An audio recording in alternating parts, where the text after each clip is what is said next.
Imagine for a moment that it was your privilege to have a brief interview with God, in the course of which you were allowed to ask one question. What would you ask? Now, you would have to think this over very carefully, because this golden opportunity would come to you only once, and you would have to be most careful that you didn't ask a silly question. Well, you might try God out with a Zen Buddhist koan, such as, beyond the positive and the negative, what is reality? And the Lord would turn to you and say, my dear child, your question has no meaning.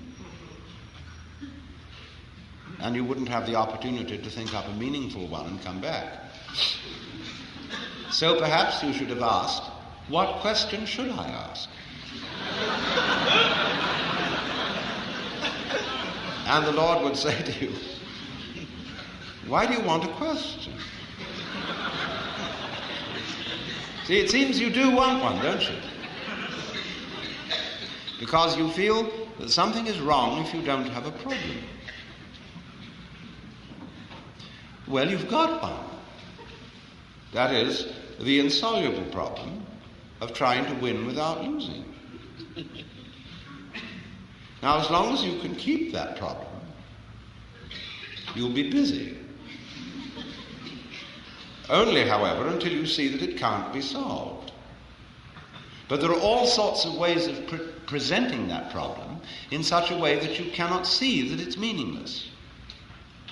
And the better gurus are very clever at bringing these ways out. You may see, for example, if you are invited to practice intense concentration, that after a while you find yourself thinking about concentrating, and therefore that your concentration is somewhat divided. Or he may ask you, why are you concentrating? What is your motivation for this activity? And you find out that it's your element of irreducible rascality. So, however, the teacher, once he's seen that we've mastered that lesson, has something still more ingenious. He says, now, you've actually made progress, because finding out that you could not really concentrate was valuable because it began to prick the illusion of your ego. But you've only got your foot in at the door. Beyond this are many, many higher things to be learned, and you must redouble your efforts. And so, of course, you apply yourself all the more, again and again, on all sorts of tricks that these old gentlemen can come out with. And you will keep at it just as long as he can make you fall for it.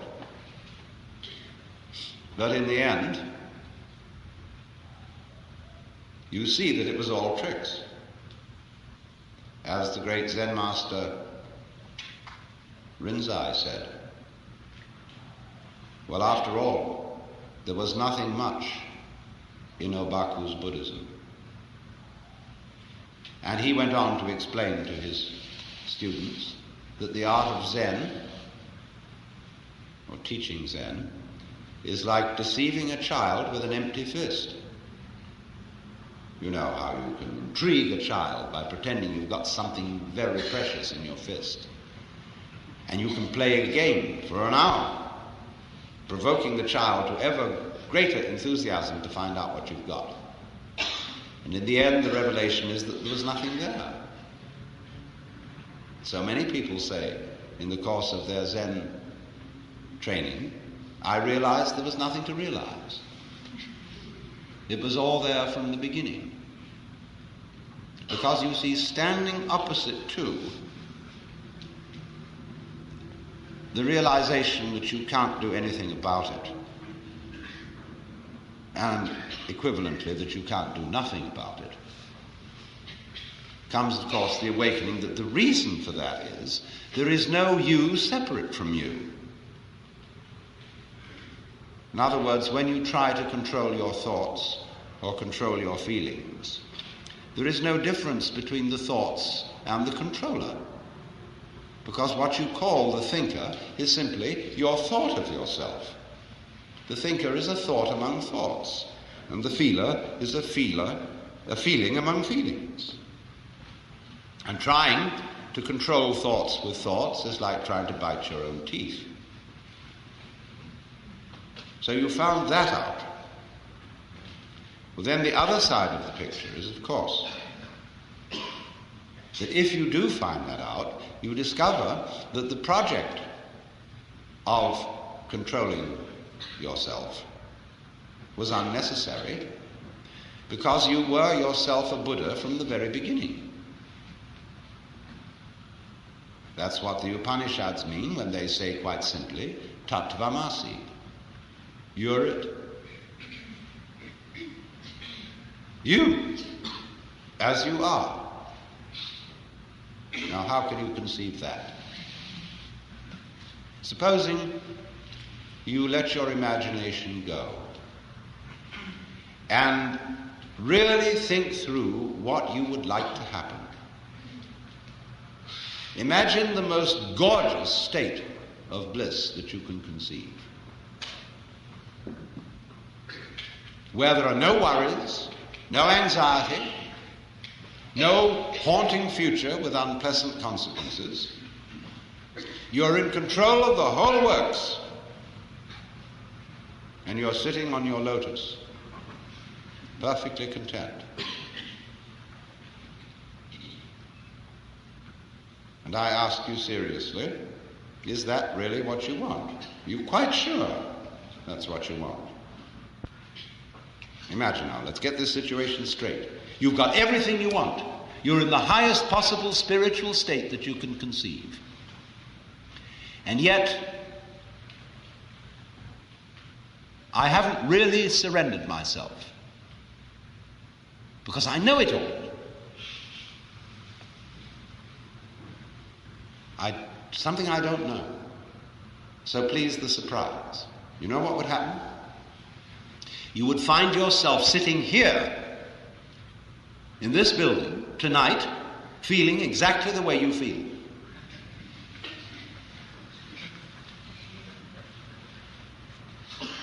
There's your answer. Because after all, don't you have it all? Look,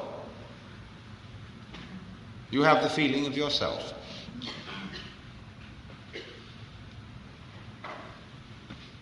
But the feeling of self depends on there being at the same time a contrast, the feeling of other.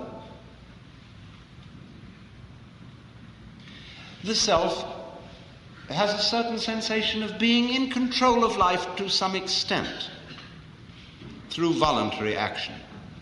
The will seems to have a certain freedom, and yet on the other hand there are limits to that. And it seems in the end, life sweeps us away, and we are overwhelmed by the involuntary. And yet, the voluntary keeps popping up. New voluntaries come into the world with every baby. So you see, you couldn't have the experience you call being a voluntarily acting self without the contrast of the involuntary happening. Now, do you want to be without the involuntary happening? Do you want to get rid of that? All right. If you get rid of it, you won't have the experience of the voluntary self. Or would you like to turn it the other way around? Would you like to have the experience of no voluntary self? And on the other hand, everything just happens. Well, then you say, well, I'm not sure about that. Because then I would feel at first that I was floating.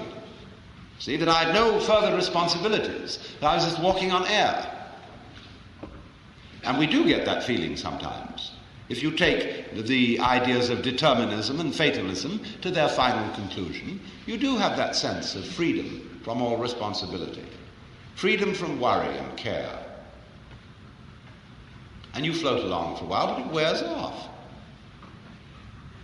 You don't somehow seem to be able to follow out that philosophy consistently, especially if you have children. And somehow society begins to push on you to be responsible, as it pushes on children to be responsible. And so this nagging duality keeps coming back. That I cannot realize the nice irresponsible condition of involuntary behavior unless I have the contrast of the possibility of the voluntary, and vice versa. Now what does that mean? Obviously it means that these two aspects or sides of our experience, which we can call the voluntary and the involuntary, the knower and the known, the subject and the object, the self and the other, although appearing to be two, are indeed one. Because you can't have one without the other. And when that state of affairs arises, you know at once that there's a conspiracy. That two things which look as different can be are for that very reason the same.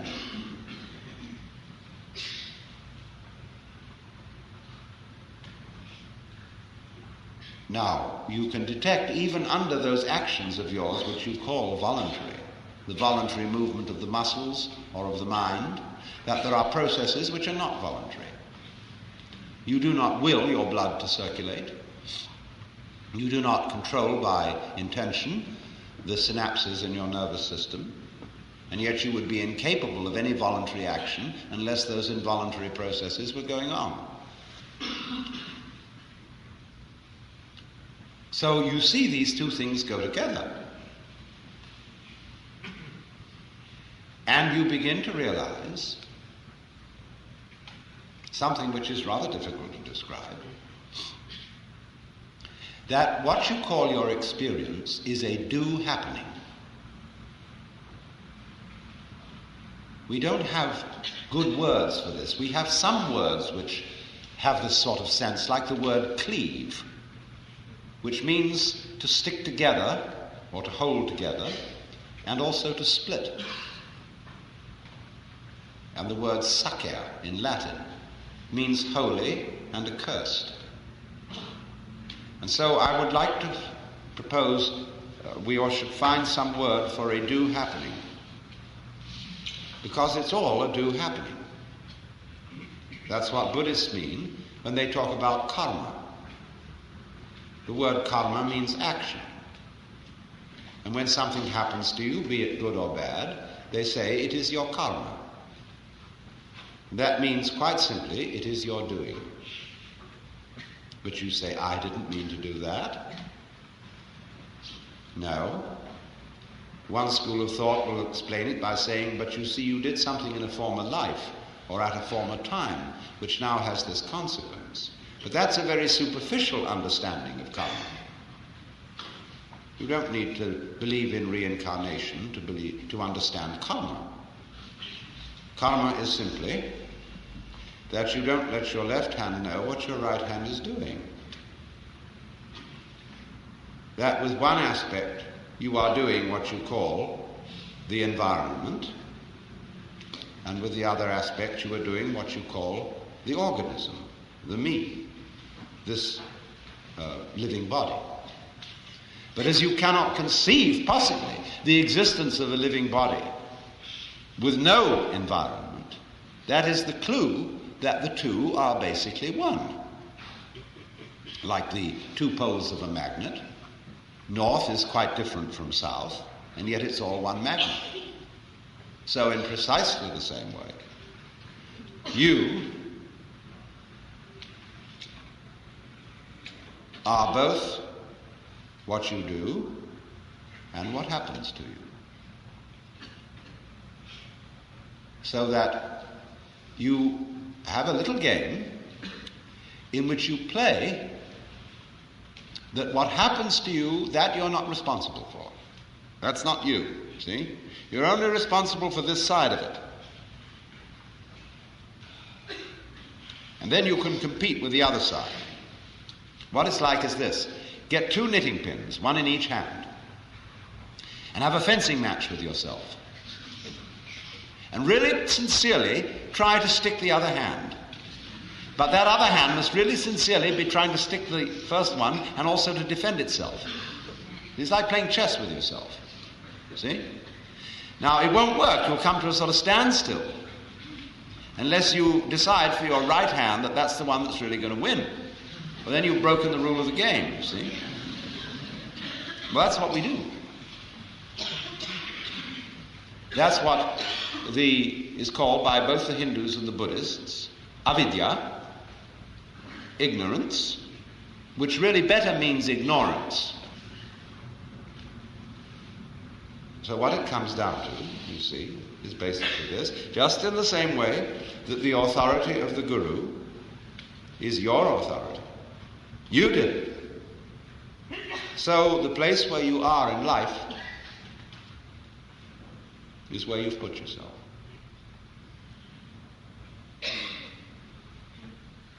And just as on the surface of a sphere, every point may be regarded as the center of the surface, so every place may be regarded as the true place. And everyone's in his true place.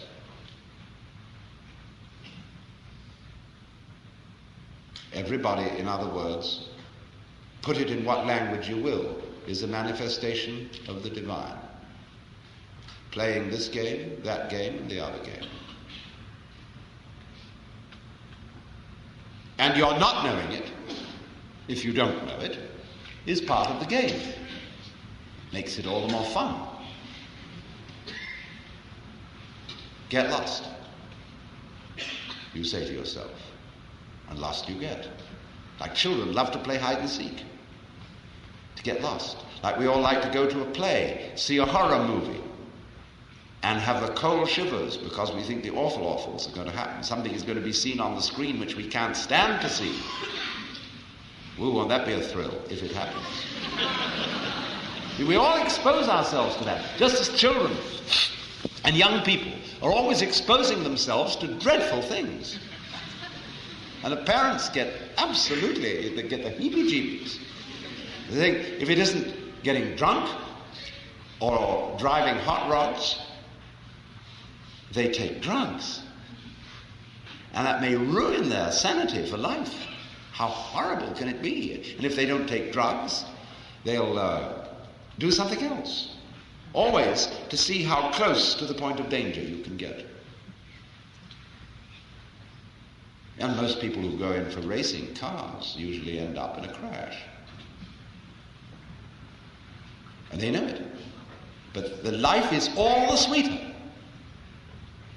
for being played dangerously.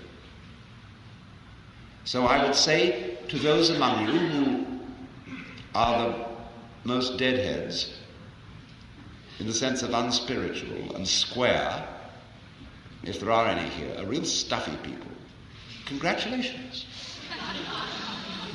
You see? You're playing a very far-out game.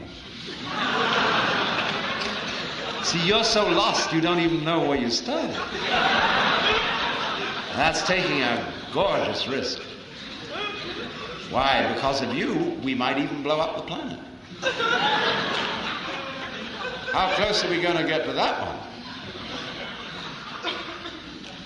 Well, just in the same way as that car racer watches the needle going up, up, up, up, up, up. There are these people feeling more and more and more righteous, determined that good shall prevail, watching that needle go up. It's getting hotter and hotter and hotter. And finally, they go out in a blaze of glory.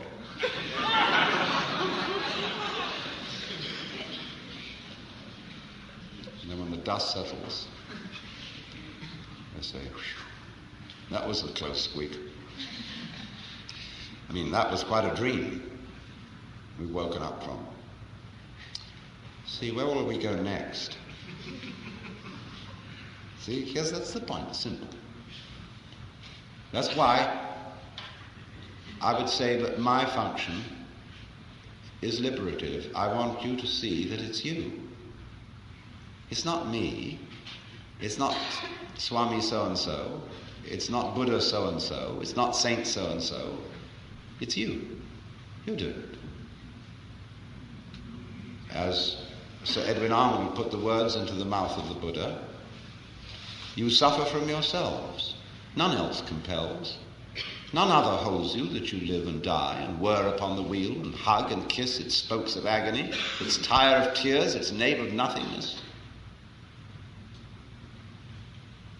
And when one of the old Zen masters went to his teacher and said, "What is the way to liberation?" The teacher said, "Who is restraining you?" He said, "No one." "If so, why should you ask for liberation?" So it all bounces back to you. What do you want? Do you know what you want? Can you think it through? Say exactly what you want. And invariably, you'll get back to the place where you are. Because what you say you want is always the symptom, the expression of what you are now.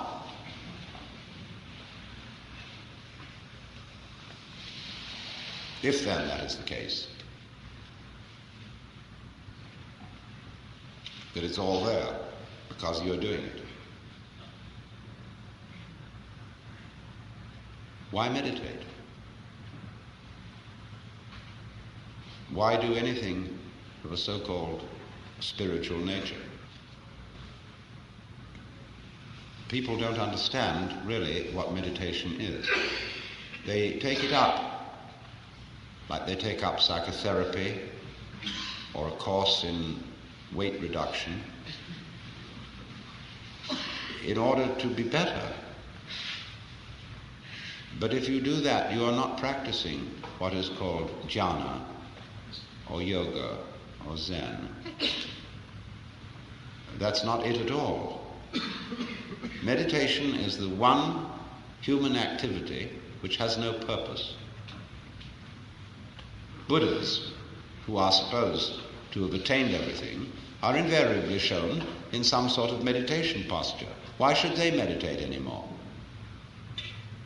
Because that just happens to be the way that a Buddha sits when he sits. When he sits, he sits. When he walks, he walks.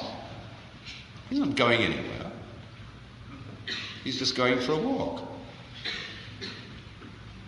Because he digs it. See, to dig, the very word means not merely to appreciate, but to penetrate. To go to the heart of the matter and to penetrate the moment. To get right to the root of the moment is nowhere else than the center of you, where you are. It's where you start this whole thing. So to get with yourself is to get at the moment where you begin all this questioning. Where does the question come from? Where does the desire spring from? Well, that's you, and that you is the point from which the whole universe is created, flowing back into the past like the wake of a ship. Wake doesn't drive the ship, it's the ship that makes the wake. So here you are, producing it. A meditation is just sitting and watching it happen. And it's not done because it's good for you. It's done for fun. I might even say meditation is a fun thing. And if it isn't, you're not meditating. There's an awful game that meditators play, which is competitive suffering.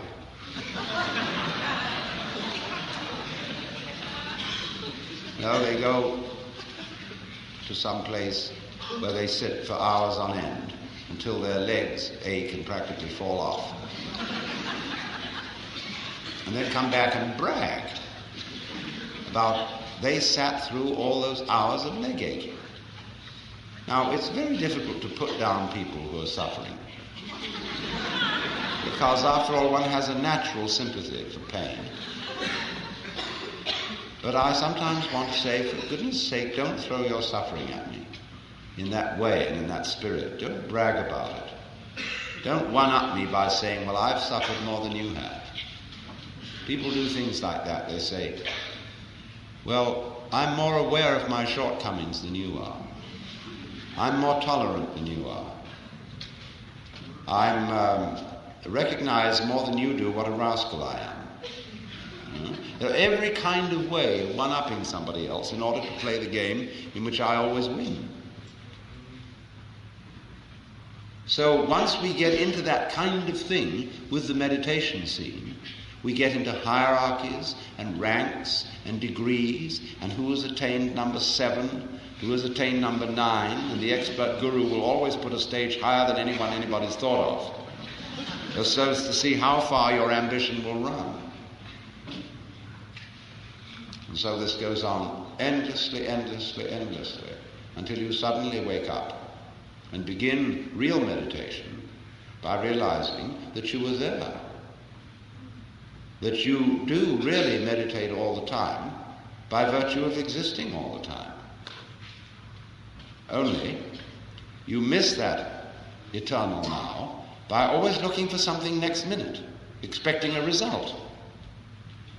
Now you can't say, let me not expect a result, because one does anyhow. And so you may just as well sit and enjoy it.